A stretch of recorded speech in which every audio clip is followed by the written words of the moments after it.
Okay, well, here we are. We're going to have a crack at another episode, Dave. Uncontroversial. We're doing pretty well for staying out of trouble. We're not really getting, clickbaity or... No. And we created the seventh highest spirituality podcast in Queensland. Well, I'm saying it's in the Milky Way.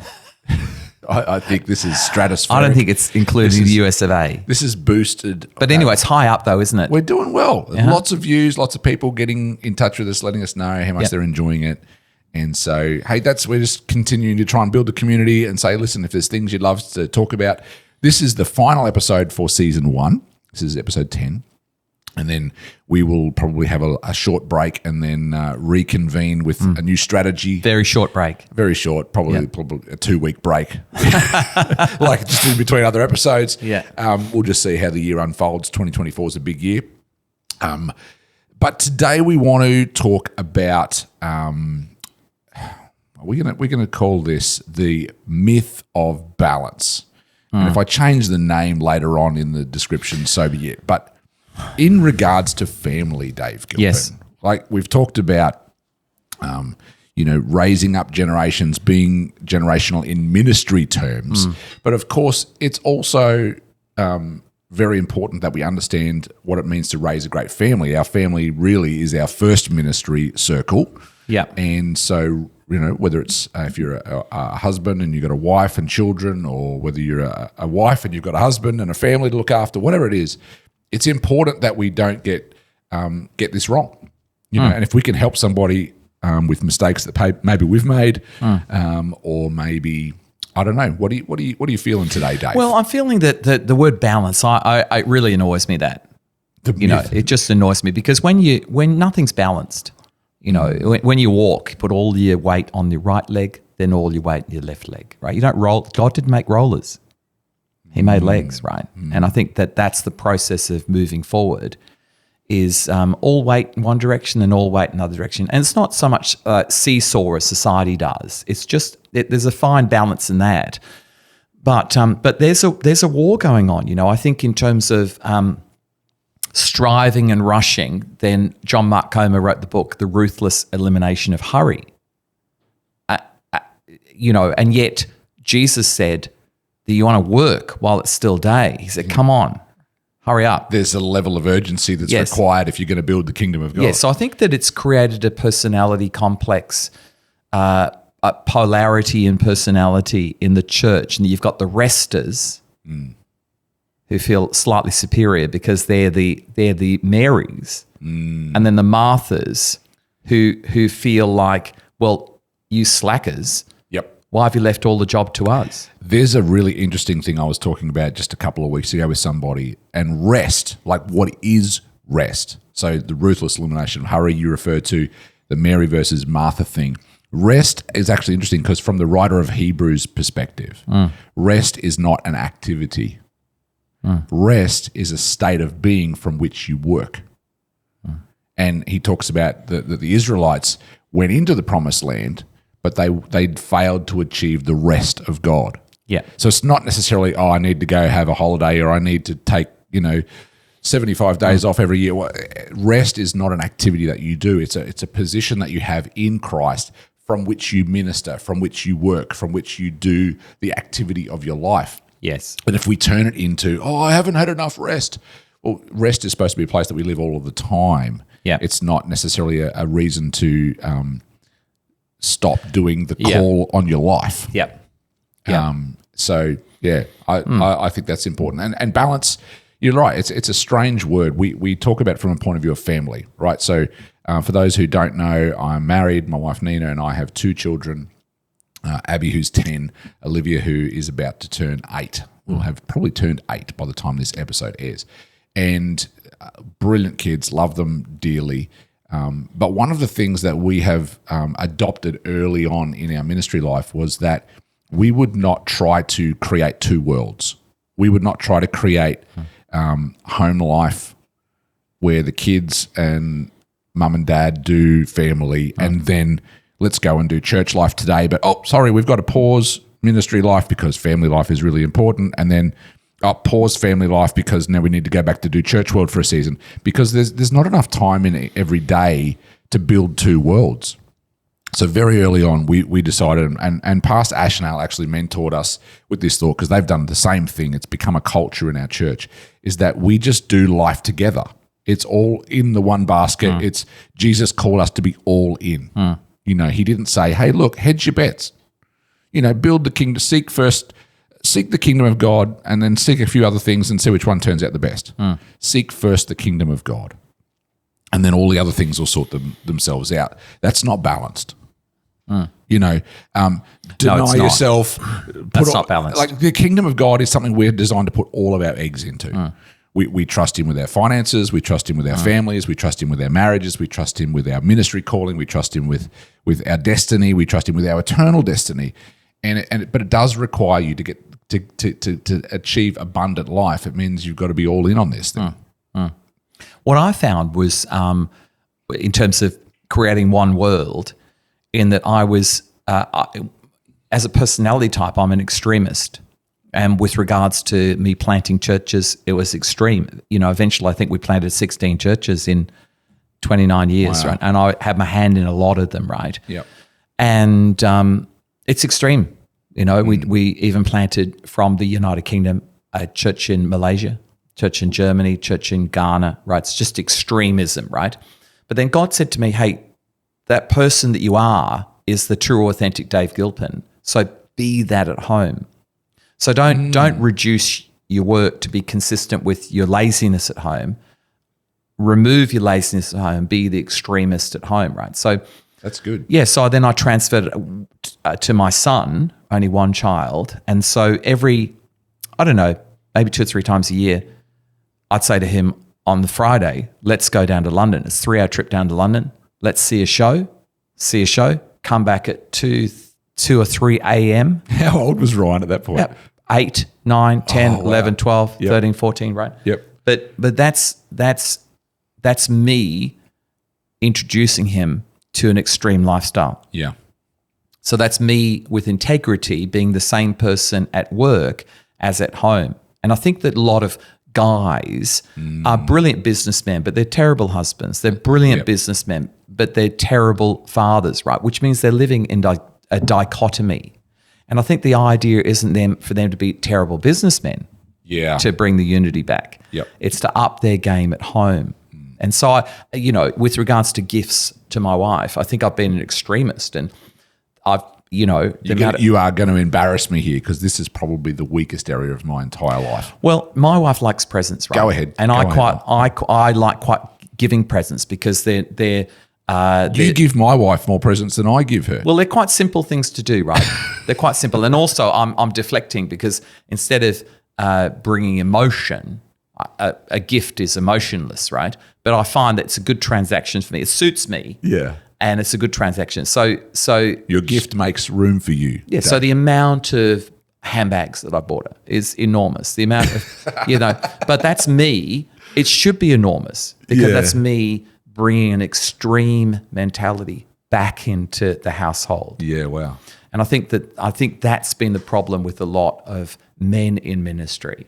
They're not the same person. And I think that it's important to be holistic and not to downplay, but to replay it in the private place. I think too, we've talked about in our previous episode around raising generations in the church and leaders, whether that be your biological family or not. And I think when it comes to my girls, they are polar opposites in their personalities. My oldest is probably an extremist, a little bit like me. If she doesn't grow up to be an engineer or something like that, I'll be surprised. And she's already wanting to be a kids pastor at 10 years of age, because she just is there all the time, wants to be engaged. Olivia, my youngest, is a little bit more placid. She's a little bit more chilled, probably luckily for our family. Otherwise, it'll be World War VII. But I think I want to help particularly my oldest girl, see that she can live that intense life. I love what you just said that about I'm extremist at home. She can live that kind of lifestyle inside the kingdom of God as a 10-year-old.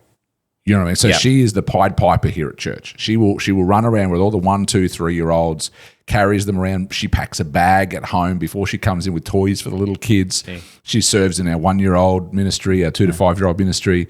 Ant's our kids pastor is like, man, she's 10 years old, but she should be on the volunteer roster. Like, so I want her to feel a sense of responsibility. Yeah. You know, it's not just about being extreme. Why are you extreme? Because there's a deep sense of calling and responsibility that, hey, I've got a gift and the world needs this, and I can make a difference. And I think for me, in making sure that my kids make it as Christians, you know, I don't want them to be a church attenders. I want them to be at a young age sensing the responsibility on their life, so that not overly burdening them and making sure we don't. You know, we put a few boundaries around that. Like, hey, you're not allowed in kids ministry every week to serve. You've got to also come and sit in worship every second week and things like that. Well, one of the punishments we gave our son was you can't go to youth on Friday if you continue this behavior, right? Yeah. You can't be on the worship team because, you know, so that's a reverse thing, isn't it? Yeah. So, but I think that responsibility draws them up. Yeah. You know, it's not about forcing them to do it. Yes. But I encourage that. Yes. I think it's creating an helpful for them. enjoyable environment. Yeah. Our son, the first thing he did was play congos in church. You don't need to be very good to play congos, right? So he was like 9, 10, 11, 12 years of age. Then Yep. he started playing second keys Yep. because he wasn't good enough for the first keys, Yep. maybe 3 years or so. And then started playing main keys from 15 years of age. Then at 20 years of age, we hired the Harrogate Symphony Orchestra. He wrote all the orchestrations for it, 82-piece orchestra in the City Hall in the heart of England, you know. So that's a progression, but he enjoyed it so much because he was involved, as like same with your daughter, in the inner workings Yeah. and in the blood flow of the church. But the blessing that he was living in at 20 didn't start when he was 19. No. It started at, you know, as a child, hey, jump up on the congos at 8, 9 years of age. And I think the involvement is key. I look at a couple of the giftings, I guess, that got me involved. You know, I was a sound engineer and then a musician, worship leader. That was my sort of pathway in. And I was happy just to play keyboard behind the pastor for the rest of my life. I'd never really wanted to be, you know, the pastor or be in ministry. But it's funny how the natural giftings of my life created a pathway for me into the church. And I say that all the time to parents, to young families. Like, when you have a child, or when you have, even if you're new to church, you get involved through your giftings. But ultimately, God's destiny for your life is not necessarily the expression of your gift, but that gift puts you in a team. It puts you around people that are like-minded. It puts you around people that are working for a greater purpose together, and it positions you so that you can mature. It positions you so that you can learn the ropes, you can understand the rhythms of church life. But one day, God's going to ask you not to be a builder of a skill or an expresser of skill, but a builder of people. You know, I think Jesus looks out at Peter, you know, and his brother and the guys in the fishing boat, and he doesn't look at them and go, oh, they're terrible fishermen. I guess I better give them something else to do.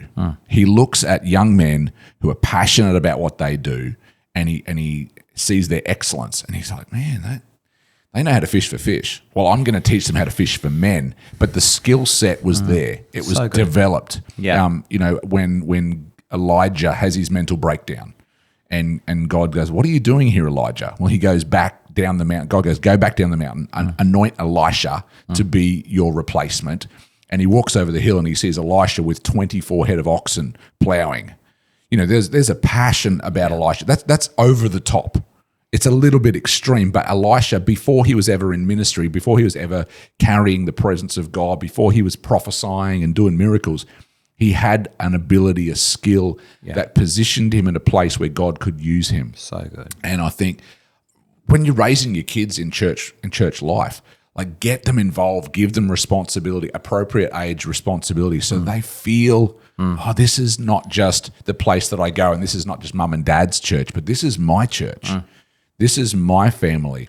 And I've then done another step of saying, because I've got 2 girls, you know, I'm a girl dad, I've gone to some of the girls in our church, you know, whether they be in our worship team, whether they be in a youth ministry, whatever. You know, I'm an old man. I'm 41, right? But to a 10-year-old, yeah, Dad, you're not cool. You know, you're old. But I go to the girls in their late teenage years and 20s and go, hey, you know, when they were younger, hey, hang out with my girls. Yeah. You know what I mean? And now that there's those relationships that exist where they want to be around each other, and I'm saying, hey, don't forget, my kids are watching you. You know, like they want to be, they don't want to be like me. They want to be like you. So good. Right? I grew up as one of the key worship leaders, but I don't do that anymore. And my girls look at the girls that are worship leading and they want to be like them. They go, Dad, I don't want to be like you. I'm like, I used to be a worship leader too, but they don't care. They don't care what I've done. What they care about is who's next that I can model myself after and copy myself after.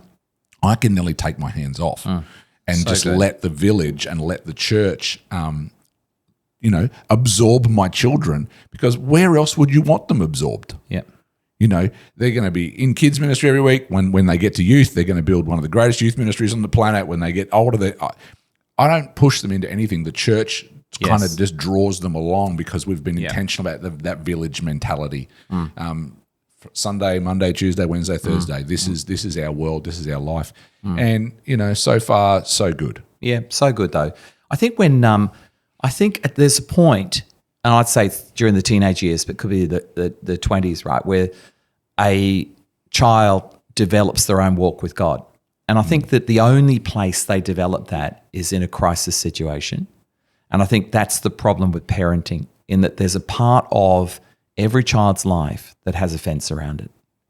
And that's the part that, as a parent, you can't touch, because that's for God to touch and ignite a flame for Christ. Yeah.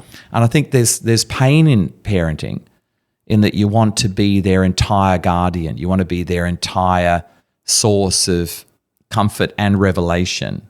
But at some stage, they have to become their own To break that a little child of God, and they've got to become their own Christian. And I think that you know, a number of the listeners who are a little older, say with teenage kids, right?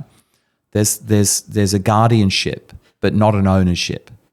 You know, there's a stewardship, but not an ownership. So I think I think that's the challenge of parenting, is when God's getting ready to establish them through a revelation of Christ, there's an isolated part of them that you could call confusion, or you could call it alienation. It's surrounded by maybe grumpiness, right? Maybe bad temper, maybe awkwardness, but within that there's offense. And the limit of parenting is a God limit, because God wants to become their spiritual father. Where would you say that age kicks in? I do not know. Is there a line? I mean, obviously a 1-year-old is not going to be like that. No, I think they come under, I think generally wherever God, it's hard to know, but generally when they're becoming more mature, they need. I mean, I think traditionally, my understanding, and I'm not going to speak with this with any level of authority, but traditionally, I think the Jewish culture would recognize adulthood at around 12 years of age. And, you know, what's the age of understanding that the Bible speaks about? Well, I think most of us were probably raised with an understanding that's around about that sort of age. Yes. You know, just as they're about to enter those teenage years. And it's funny because my girls and this current generation, they've got all these different pockets. You know, there's not just the teenager now, there's the preteen, and then before the preteen there's this other, I don't even know what it is. So they're trying to identify themselves as all these different things. And I'm saying, you know what, a teenager was not a thing until about the 1950s we or something. invented it, yeah. We invented this thing of adolescence. You know, the Jewish culture would have said back in the day, hey, you're 12, you see ya. You know, you're a man, you're a woman, you're responsible. You know, Mary, the mother of Jesus, you know, people say that she was a teenager as a mother. And so there's a sense where I think we do cotton wool our families a little bit too much. And in doing so, we spoil them, we break them, we limit the you say every great thing comes out of a crisis. Well, if you stop every crisis, they never grow up, they never learn their own understanding of God. And I think, I know that we're sitting here as two dads, and I'm mindful of that, because if my wife or your wife was sitting here, maybe there would be a slightly more balancing perspective. I think a dad's role really is to make his kids brave. I mean, Olivia, my youngest, only a couple of weeks ago said, Mum makes me nice, Dad, but you make me brave. And what an insight for a 7-year-old. You make me brave. Dads are for adventure. Yeah. Mums are for love. Yeah. But they're both love, though, aren't they? If you love a kid, you take them. You take them on the adventure. I think I can't. I don't know. It was Jordan Peterson or one of those philosophical guys out there in the universe at the moment. He was talking about the pain of a mother recently. I think it was Jordan Peterson, but he was saying how as a mother, you have this baby, and the pain of motherhood is the fact that you have to realize that one day you're sending them off into the world to eventually their impending doom, which is a pretty negative way to look at the world. That'd be Jordan Peterson. It sounds like Jordan's sure. very negative about it. But there's a sense in which there's a truth to that. Yeah. Like you're not their be all and end all. You are you are a steward of your children, just like you are a steward of your finances, just like you're a steward of your gift. Yes. This gift that God has given me, whatever my gift is, it's not my gift. No. This money that God has given me, it's actually not my money. This is the resource of heaven that God has placed into my hands. And these children, this family that God has gifted me with, well, it's not mine. I am but a steward of this. It's hard though, isn't it? I would say the life of a woman is harder than the life of a man. I think there's a lot more changes that go on. There's bodily changes, even giving birth to children is a huge trauma. Yep. And then being a mum, you're always a mum, even though there might be no kids at home. Yep. But you're still their mother. Still their mother, right? And so still the pain of motherhood and the distress of motherhood never stops. So it's quite a... You're sounding like Jordan Peterson now.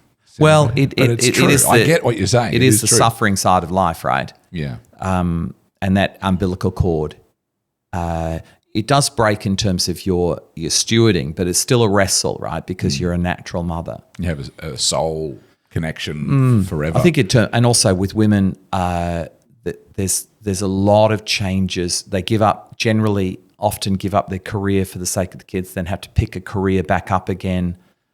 How as a husband then, and as a pastor and leader, how have you tried to support, maybe offset that for Jen over the years? What's some of the things that you think are important for husbands to be doing to build back into their family? Would you be strategic? Would you be able to kind of I don't know because there's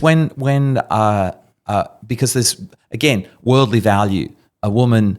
Just say you've got married, you're together, you're both, let's just say either she's got a career or she's involved in the worship team, something like that, then has a baby. And often young mums, the value goes down. Their stock market value goes down and they feel like I'm invisible. Yeah. All the attention's on the children, I'm invisible, right? So there's a huge rejection complex that can kick in there, or an abandonment sense of feeling that can kick in there. Whilst dad is probably still out doing what he's always done. He's moving on in his career, or if you're a pastor, you're preaching every week still. And and also this is worldliness, right? But in terms of wanting to be attractive, generally giving birth to 2 or 3 children does change a woman's body, and then she feels unattractive. And I think that feeling unattractive, again, has a huge psychological effect upon somebody, and that's a big change. And then to have to go back into a workforce where you've been out of the workforce for 7 or 8 years to go back into it, that's big. It is. It is true. I think if you're a ministry family or whatever, it's probably. You can get dragged along by your commitments to church. It's funny, though, as I watch different marriages down through the years, I reckon I would say that unless a couple is intentional about those seasonal changes, then they might have been intentional about their marriage in the first, 3-4 years before kids, or 6 or 7 years before kids, and then they have the kids, and the kids drag drag you away from your marriage, and you've kind of got to, raise them and do all those things. Nina and I have found a great benefit out of sitting down, and Nina drove this process. She said, I want to create a family creed or a family statement, and it's 6 or 7 or 8 different sentences that we have on a poster at our front door.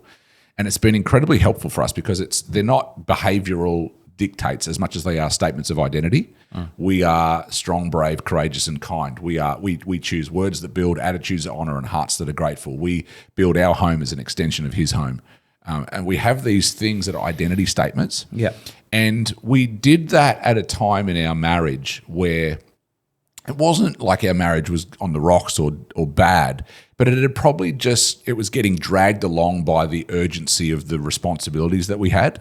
When you're pastoring, when you're leading a congregation, there's other people's problems that you're carrying. There's other issues that you don't even have time to worry about your own stuff. And look, I'm a natural workaholic, and I've got to be careful of that.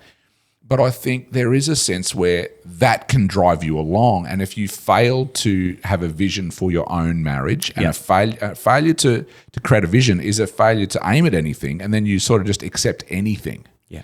And for us, what it helped us with was to go, okay, no, this is who we want to be. Yeah. And then that's raised the kids by itself. Yes. I mean, we there's moments in our family life where we'll walk to the front door, because that's where it is. It's a big A1 printed thing, and we walk to the front door. Maybe one of our kids is having a self-loathing session. Yeah. Oh, the world hates me. I'm a terrible person, and I can't do this. I'm not strong enough. Whatever. Okay, so let's walk to the front door. We are strong, brave, courageous, and kind. Oh, so you are courageous. You might only be 4. You might only be 5, and starting school's hard, but you're courageous. Oh, yeah, that's right, I am. And you can see their little brains ticking over. That statement, I love what the Bible says, write a vision and make it plain. Make it plain. Make it clear. Yeah, that's excellent, that. And so whenever I come home and I'm in a bad mood, or Nina comes home and she's not feeling it, or whatever else, we choose to discipline ourselves by the statements that we've made previous agreements on. So good. So one of the big ones for us is we seek out ways to be generous, and we build our home as an extension of his. Gee. And so we say that about our home. We want this home to feel like church. So what does church feel like on Sunday? Well, it's a welcoming place. It's got ambience. We work hard here at Life Church to make this a wonderful, beautiful, rich environment where you enjoy being. And so we hospitality, we want great coffee, we want great food. It's not okay to have visitors over and just slap out whatever on the table you want. We want to build a culture where, hey, even if we're eating takeaways, we'll put it in something nice. Even it'll be, Nina's just started doing sourdough breads and things, to try and bring this excellence to our home. You're going to start putting on weight, We've had that conversation. I'm not eating too much of it, but I did have some for breakfast. It's the butter on the bread. That's it. You're going to be like an average middle-aged man. Well, you've always said you've got to have a bit, 10 pounds overweight, otherwise you're a terrible pastor? No, that's right. That's your problem. That's true. You're going to create this in me. That's true. But that sense of we want to build our home as an extension of his is a guiding statement. That's good. And so when you walk into our home, the feeling is, does this feel like the house of God? Because if it doesn't, well, we're responsible to what you're doing. Also, like you're killing the seeds of resentment. Yeah. And when you see that a lot of ministry couples, resentment starts to creep in those that aren't as involved in church life, or the kids' resentment starts to creep in, and that can grow into a terrible tree. And they can be a loss to the kingdom or lost to church life for a long, long time. So what you're trying to do is eliminate that. Yep. Put a spirit of thanksgiving, a spirit of thankfulness, a spirit of joy. It's just funny when mum and dad do it, the kids just think that's normal. Yeah, they do. That's what I've learned. Like they are blank pages. And so whilst it might feel, maybe unauthentic when we first introduce it as a conversation, because it's not natural to do that. It's a bit weird, but over a couple of years it becomes more natural. Yep. But the kids just think that's how it was all the time. Yep.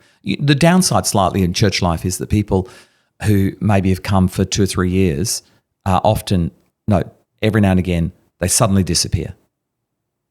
So it's like a television show where aliens take some people away and they never come back again, right?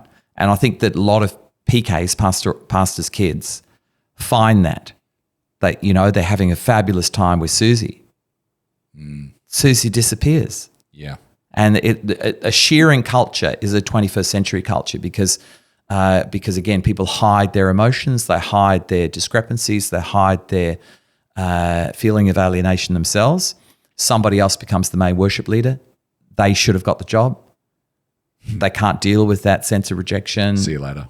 They go, right? So very, very quickly, they just disappear. And the pastors' kids who are around are a part of a disappearing act. New people do appear, but I found for my son, relationships are broken a little bit. I found that I'd have to say that had a psychological imprint upon his mind that's probably still existent today. But it's a part of the suffering of a Christian. As a dad, Yes. do you put that in the place of that's within the fence that that's God's territory? That's right. In Because Ryan's you life? can't, because they have to process that. And they need God to process that because it's a very odd world that, it does happen out there in the world, that you change jobs, you move cities, move out, but it's more the church is more a personal world, right? Yeah. Everyone's seen as family. And that's something that has to be processed within someone's heart. And we've got to process it as well. I think historically the church has had dead bodies that just buries under the carpet, right? Or Sweep it under the rug. Sweep it under the rug. And I think that we've got to be careful because when people that have been close to us do go, you do want to have a funeral. You do have to have a private funeral, which generally goes on in your quiet time. Yeah. Then you want to have a proper burial. And then you want to say your goodbyes. Then you want to get out of the cemetery pretty quickly. And I think that process is important. I think in Genesis 23, when Abraham's wife died, Sarah died, I think he said like 17 times. I don't know, 7 or 8 times, but he said he wanted to find a burial spot for her because she was dead but wasn't buried. And I think church life is notorious for dead things that were alive, now dead, but never buried, never dealt with. It's funny. I don't necessarily watch this all with Nina, but we were watching last night an episode of The Crown. On Netflix, and it was the episode where Princess Diana had died in the car accident. Yep. And I think the one after that is called Aftermath or something like that. And it kind of tells the story of those next few days, how the Queen and Prince Philip and Prince Charles were trying to navigate, for William and Harry, how is this going to work? It shows how they tell them their mother has died. What a horrific situation it would have been to walk through. But it was funny because the Queen is portrayed in the story. And I remember this happening at the time as, I just want to be a grandmother for William and Harry. I don't want to make a public statement out there in the world. And I think it was probably nearly a week or something. I know, she left it for ages. For ages and ages and ages. And just didn't say anything. And Charles, in this portrayal at least, is going in saying, I failed her in my life, but I'm not going to fail her in death. And you need to say something. You need to be a mother of the nation and all these things. So he was almost demanding that the Queen come out and make a statement of grief on behalf of the nation. And Prince Philip was like, over my dead body will you do that? Everyone's gone hyper over this woman who divorced our son and, she's not even part of our family anymore, but the feeling on the street was Diana was loved. Yeah.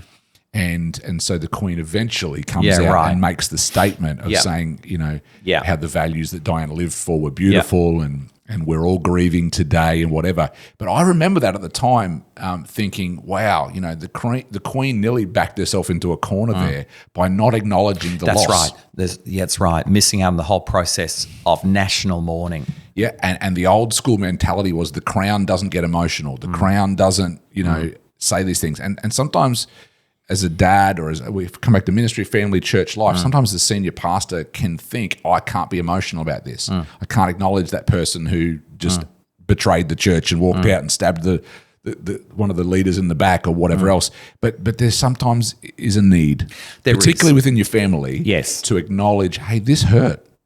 Yes. And this has done damage. Exactly. It's part of the process, isn't it? Part of the grieving process, which I would have to say the church has done badly on.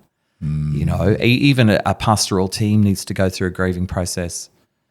You know, at least a process, at least symbolism. You know, at least it means that the next generation doesn't get isolated in their pain. Yeah. And if we're talking about, you know, this idea of raising the next generation and how to do it well, I think what takes kids out, it'll be unspoken hurts. It'll be unspoken disappointments where they go, why am I in an environment here that isn't talking about what I'm going through? Yeah. It's a very odd environment. Yeah. Where nothing's ever mentioned again. And I know when I was growing up as a teenager, I was very good mates with our PK, you know, our pastor's kid, and you know, it was an era ago now, you know, but that feeling of the senior pastors have to be perfect and have to be strong and you know, resilient and not admit weakness and whatever else. And I know he's struggled with that, you know, down through the years. You know, we're not as close these days, but when we've spoken, I know he's then gone through some personal difficulties and things like that. And, you know, I think if I'm honest, I look back and go, some of that probably stemmed from a lack of authenticity, a lack of honesty about what was happening in the environment at the time. Yeah. And so he probably just, you know, I don't think he's walked away from God necessarily, but there's a shunning of that ministry ideal because it didn't incorporate. There was no space in it for hurt, pain, loss, things. It was hyper faith. It was we're strong, we're godly, you know, and that was the era of those senior pastors. Yes. You know, that's 30 years ago now. But it is an interesting one because I think we are people and families first. Yeah. And pastors and ministers second, and the authority for our ministry often flows from the health within our family. That's why Timothy, you know, when Paul writes the book of Timothy, he says, hey, make sure your leaders are husbands of one wife. You know, they've got children that are healthy. That's true. You know, I don't think that's a list of tick boxes as much as it is, mate. If they're not like that, it's going to be hard for you. Yeah. If you had 6 wives, you haven't got time for the ministry. I mean, it's obviously a requirement, but there's a sense too where, hey, if your kids aren't doing well, to try and get up every week and to bring faith or it's going to be difficult for you. Yeah. So do everything you can, you know, to lead your own children through to a place of healthy faith, because it will boost the authority of your ministry. Now, I'm mindful, Dave, of people that will be listening that have got maybe children that have walked away from God or ministry families that have broken or have had things happen. Have you dealt with that? Oh gosh. Well, it's a tricky area, right? Because we're people of faith, but then the reality on the ground floor of our lives sometimes is not all that good. So, well, when Paul was in Corinth, right, and he saw the tomb to the unknown God, and then he said, "Hey, this is your God." He said that God's not far away from any of us. And I think we've been stung by this idea that some people and some children are far away from God, which is an impossibility. If I go down to Sheol, God's there. If I go to the other side of the sea, God's there. And I think we're stung by that. And I think for every child who might be in their 20s who's away from God, they're only 2 inches away from God. So don't paint the picture. You know, Ephesians says that we're far away from the standards of God, but the book of Acts and the book of Romans says that God chases us down. He's closer than our next breath. Yes. So I think that they're not far from God. I think that's the first base of hope. Yeah. you know, and usually God meets you at your worst. So if someone's going through their worst time, they're a candidate for grace. yes. And same with, like, say, Russell Brand, who was a terrible form of humanity, doing terrible things. Yeah. And in his worst season of being sprung for his atrocities, right? God's meeting him where he's at. just there. It's crazy, that, isn't it? Yeah, it's crazy. But I think that's what we need to always have in the foremost in terms of our faith life, is they are not far from God. And also, if they are born again and going through a not Difficult such a good season, right? Yep. Nothing can separate them from the Spirit of God. Yeah. No life nor death, famine, nakedness. Angels, demons. Yes, nothing can separate. Disease. So you want to hang on to the promises of God, that's good. and then believe that not only does God recover, but God restores. And when God restores, He restores bigger and better than it was taken away. So what seems to be God's plan B becomes God's plan A star. So I think that's what people need to believe God for, you know. I think also the other thing I want to say in terms of the more you are in the ministry, you do get knocked around and you do get screwed up a little bit, right? And I think it's fair enough. If you're one of the gladiators, you know, back in the Roman Colosseum, I think you're going to come out with a lot of scars, right? And maybe not walking well on your left leg. And I think that we've created a perfectionist type of Christianity that's not true. And I think that we get knocked around on a weekly basis. Yeah.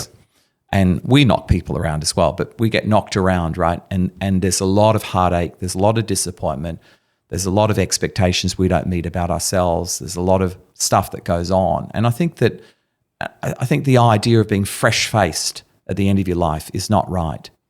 You know, I think the idea of having, scars, having a limp that Jacob had, Yep. not looking your absolute best, but being fairly good. Well, Paul put it in 2 Timothy like, well, I've been poured out like a drink offering. And I always think about a drink offering is an interesting terminology because, all of the sin offerings, all of the guilt offerings, all of the animals that were killed and put on the brazen altar in the Old Testament, they got to feed the people with those offerings. Yeah. We look at that and go, wow, the church must have been a bloodthirsty business. The temple was a bloodthirsty business. But in some way, it was almost like the abattoir to feed the people because the people ate the portions. Yeah. You know, the priests got this part, whatever else. But a drink offering was different. When the drink offering was poured out, you couldn't reach down into the sand of the Middle East and draw back up the water to satisfy your thirst. Yeah. And so Paul says, I've been poured out like a drink offering. He doesn't say I've been consumed like a sin offering. I've been poured out like a drink offering. And I think it is true that as the years go on, God fills my cup, right? And I tip out and I pour out for the ministry, and I when I come back up again, God fills my cup. But He fills it a couple of milliliters less than it was beforehand. And then I get tipped out again, and I come back up, and He fills me again, and I get tipped out, and I get filled up again. But every year that goes on, I've got a little bit less water in me until one day where ultimately I've been completely poured out. You die empty. And my time of departure is now at hand. Yeah. And actually to understand that process, to understand the decline on the other side of our old age and understand that the scars of life and the knocks of life that will damage us, that's all good, because naked I came into this world, naked I will depart. May the name of the Lord be praised anyway. And I think if we understand that concept, we won't fight it, but we'll learn to find the joy and the diamonds in the process. Do you find that also when you're married, right? That when you first get married, you're quite idealistic that you're going to change your partner. The bits that you don't like, you're going to change them, right?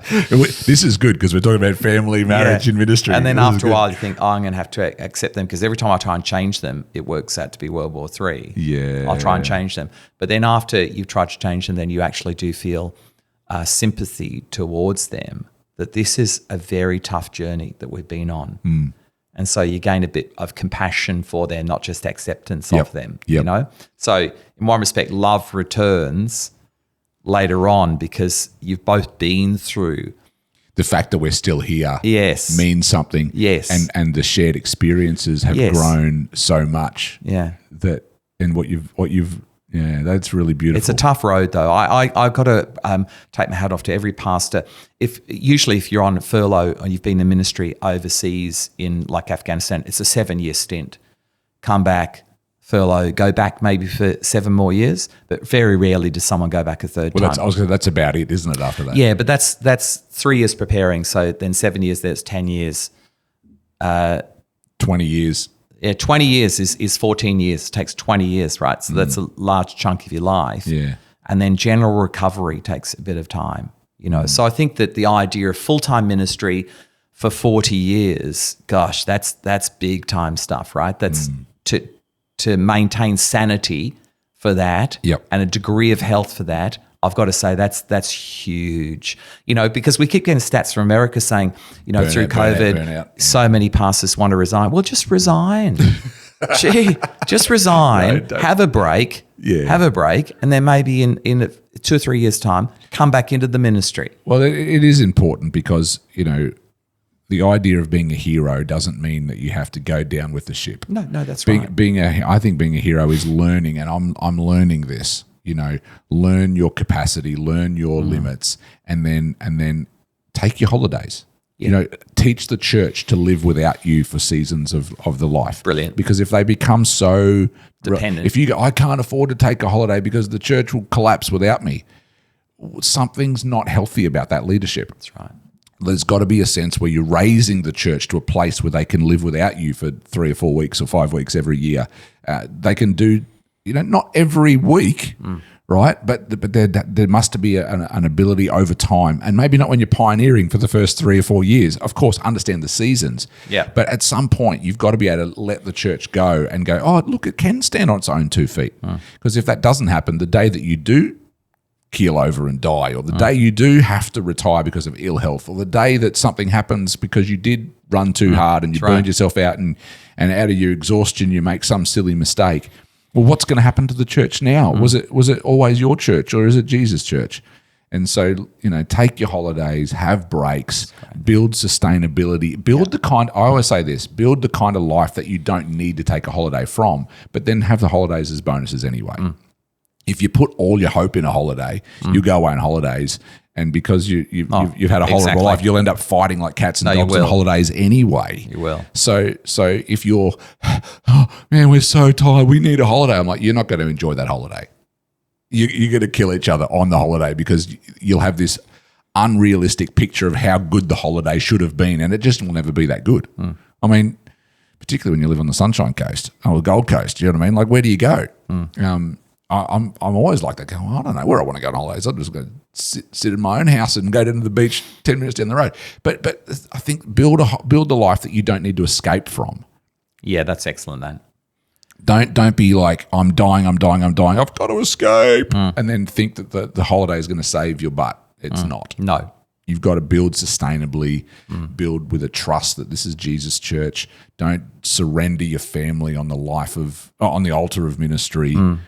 You know, like, get your kids involved, but don't throw them under the ministry bus and abandon them and leave them. And I'm preaching to myself now a little bit. No, it's brilliant, Dan. It's important to hold those values and live them out well. Yeah. I think the next series that we'll look at marriage, because I've got often I preach on marriage and it's called How to Have a Fairly Good Marriage.